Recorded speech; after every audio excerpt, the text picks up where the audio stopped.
आउज़ बिल्लाहि मिनश्शैतानिर्रजीम बिस्मिल्लाहिर्रहमानिर्रहीम अस्सलामु अलैकुम।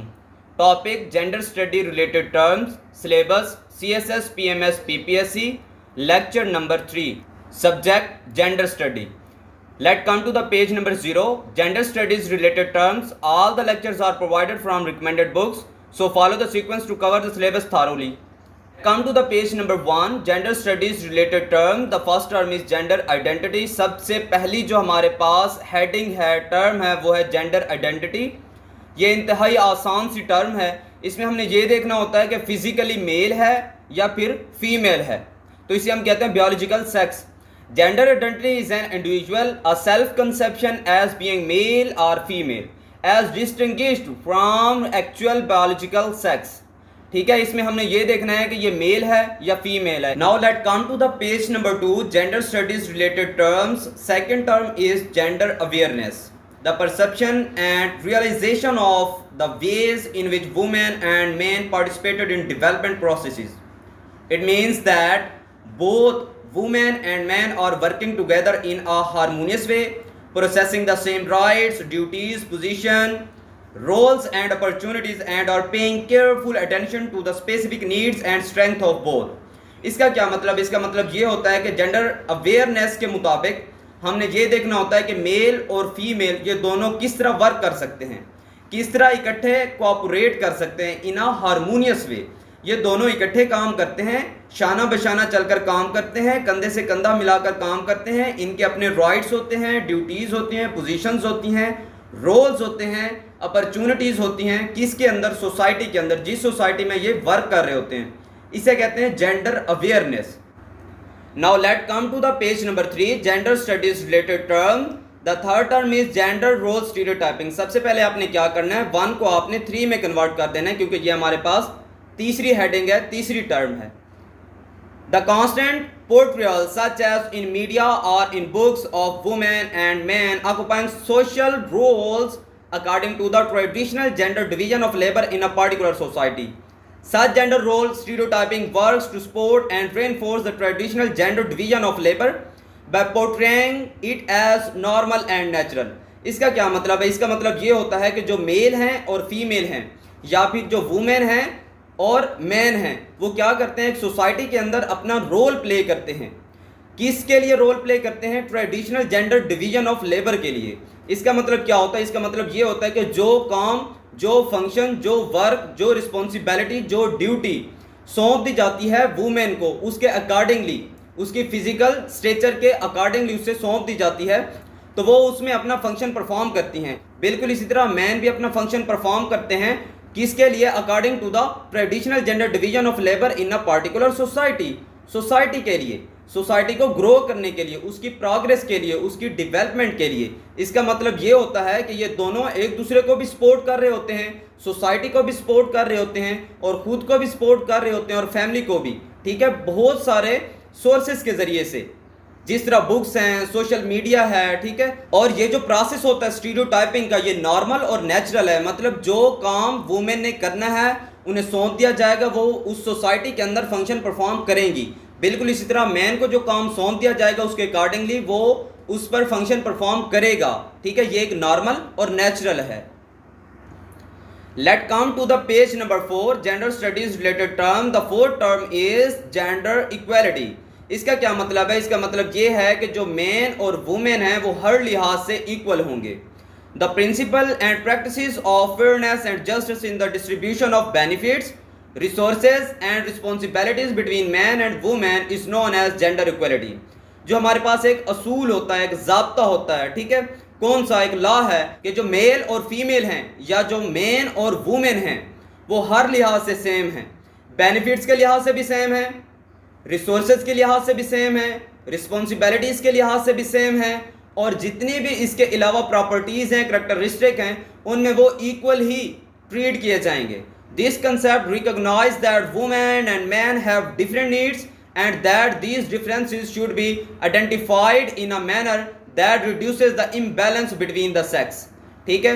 अब हमें पता है कि मैन और वुमेन की जो नीड्स होती हैं वो डिफरेंट होती हैं, लेकिन उन नीड्स को प्रोवाइड किया जाए चाहे वो मैन की हैं या वुमेन की हैं। तो सोसाइटी में इक्वालिटी का मतलब यही होता है, जेंडर स्टडी में जेंडर इक्वालिटी का मतलब यही होता है कि अगर रिसोर्सेज भी इक्वल मिल रहे हैं, राइट्स भी इक्वल होने चाहिए, बेनिफिट्स भी इक्वल होने चाहिए, रिस्पॉन्सिबिलिटीज भी इक्वल होनी चाहिए, ड्यूटीज भी इक्वल होनी चाहिए।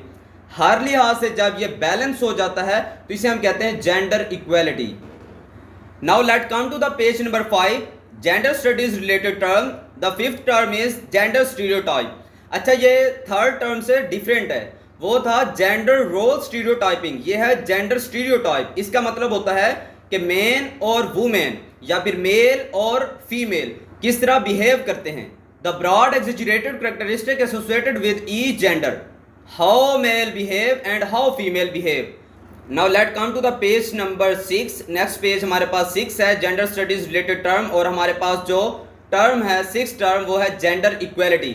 अच्छा, पहले जो टर्म थी वो थी जेंडर इक्विटी, अब यह है gender equality. The absence of discrimination on the basis of a person sex in opportunities and the allocation of resources and benefits or its access to exercise is known as gender equality. इसका मतलब क्या होता है? इसका मतलब ये होता है कि अगर आपके पास कोई भी पोजीशन अवेलेबल है, कोई भी रिसोर्सेज हैं, कोई भी बेनिफिट्स आप प्रोवाइड करना चाहते हैं, आप ये नहीं देखेंगे कि ये मेल है तो इसे प्रोवाइड कर दिया जाए, या फिर ये नहीं देखेंगे कि ये फीमेल है तो इसे प्रोवाइड कर दिया जाए। तो इस डिस्क्रिमिनेशन में आप लोगों ने नहीं जाना, हमने नहीं जाना, किसी ने भी नहीं जाना। इसका मतलब होता है जेंडर इक्वालिटी। सोसाइटी के अंदर रहने वाले किसी भी शख्स ने इत्यादि सलूक का बर्ताव नहीं करना, इसे हम कहते हैं जेंडर इक्वालिटी। जो सोर्सेज, जो बेनिफिट्स, जो पोजीशंस, जो ड्यूटीज, जो अपॉर्चुनिटीज जो भी अवेलेबल हैं, ठीक है, वो दोनों के लिए इक्वल होंगी। इम्तियाजी सलूक हम नहीं कर सकते कि ये मेल को दे दी जाए या फिर ये फीमेल को दे दी जाए, ठीक है। नेक्स्ट पेज है हमारे पास, page number 7, gender studies related terms हम पढ़ रहे हैं। 7th term is gender mainstreaming. इसका क्या मतलब होता है? इसका मतलब होता है कि आपने मेन और वुमेन के लिए जो पॉलिसीज बनानी हैं वो अलग से होनी चाहिए। अलग से का ये मतलब है कि मेन के लिए उसके अकॉर्डिंगली पॉलिसीज बनाई जाती हैं और वुमेन के लिए उनके अकॉर्डिंगली पॉलिसीज बनाई जाती हैं, keeping in mind the gender of individual and form policy. Now let come to the next page, page number 8, gender studies related terms हम पढ़ रहे हैं। The 8th term is gender sensitivity. The ability to find a concept is sensitivity. The extra ability to find hidden objects is awareness. It is the ability to recognize gender issues and especially the ability to recognize a woman's different perceptions and interests arising from their different social locations and different gender roles. अब इसमें हमने क्या study करना होता है gender sensitivity के अंदर, कि हमें बारीक बीन होना पड़ता है, हमें वो चीज़ें पहचाननी पड़ती हैं जो कि बज़ाहिर नज़र नहीं आ रही होती। ये हिडन प्रॉब्लम्स होते हैं, हिडन इश्यूज होते हैं, हिडन अफेयर्स होते हैं, हिडन करैक्टरिस्टिक होती हैं, हिडन प्रॉपर्टीज़ होती हैं। और स्पेशली वुमेन के हमने थॉट्स चेक करने होते हैं, उनका इंटरेस्ट चेक करना होता है, उनकी परसेप्शंस चेक करनी होती हैं कि डिफरेंट सोशल लोकेशंस पर उनके डिफरेंट रोल्स क्या हैं, उनके डिफरेंट परसेप्शंस क्या हैं, उनके डिफरेंट इंटरेस्ट क्या हैं। Now let's come to the page number 9, gender studies related term. 9th term is gender gap. इसका क्या मतलब होता है? इसका मतलब ये होता है कि कुछ इश्यूज ऐसे होते हैं मैन और वुमेन में जो कि एक डिस्टेंस क्रिएट कर देते हैं। Gender gap is an observable gap between women and man on some important socio economic indications, for example ownership of property, which is seen to unjust and therefore present the clear empirical imperial evidence of the existence of the gender issue. अब इसका मतलब ये होता है कि जो gender में issue मौजूद होते हैं, कुछ मेल के होते हैं, कुछ फीमेल के, इन्हीं की वजह से जेंडर्स के दरमियान गैप आ जाता है, उसे हम कहते हैं gender gap. Now let come to the page number 10, gender studies related terms. The term number 10 is employment. It means individual acquiring the power to think and act freely, exercise choice and to fulfill their potential as full and equal members of society. इसका मतलब आप बाखूबी जानते हैं employment का। Now let come to the page number 11, gender studies related term. The 11th one is feminism. इसका मतलब ये होता है कि मेन और वुमेन, मेल और फीमेल जो सोसाइटी में मौजूद हैं उनके अंदर इक्वेलिटी को डिस्ट्रीब्यूट करना, इक्वेलिटी को नाफिज करना। A social theory or political movement supporting the equality of both sexes in all aspect of public and private life, चाहे वो पब्लिक लाइफ हो चाहे प्राइवेट लाइफ हो, उसमें इक्वेलिटी होनी चाहिए। स्पेशली अ थ्योरी और movement that urges that legal and social restrictions on female must be removed in order to bring about such equality। अब कुछ सोसाइटीज ऐसी होती हैं जिनमें जो वुमेन होती है उस पर रिस्ट्रिक्शंस मौजूद होती हैं। फेमिनिज्म यही कहता है कि उनसे रिस्ट्रिक्शन रिमूव की जाए, फीमेल को मेल के इक्वल रखा जाए। Now let come to the page number 12, gender studies related terms. The 12th one is sexism. Sexism is the subordination of one sex, usually female, based on assumed superiority of other sex. It is commonly considered to be discrimination and are hated against people based on their sex rather than their individual merits. Sexism का मतलब ये होता है कि let's suppose के females को prefer किया जा रहा है, किस बुनियाद पर कि वो एक लड़की है, वो एक औरत है, वो एक खातून है, ठीक है, उसे प्रेफर किया जा रहा है। लेकिन अगर मेरिट पे देखा जाए तो वो मेल आ रहा होता है, तो ये सेक्सिज्म क्रिएट हो जाता है। ये क्या है? एक सेक्सिज्म है, मतलब मेल को या फिर मेल फीमेल को प्रेफर करे, बजाय इसके कि वो मेरिट को प्रेफर करे, वो इंडिविजुअल को प्रेफर कर रही हो या कर रहा हो, इसे कहते हैं सेक्सिज्म। गैप प्रोड्यूस होता है, मजीद गैप आता है। उसकी वजह यह है कि जब मेरिट को रिमूव कर दिया जाएगा और सिर्फ प्रेफरेबल लोगों को रखा जाएगा।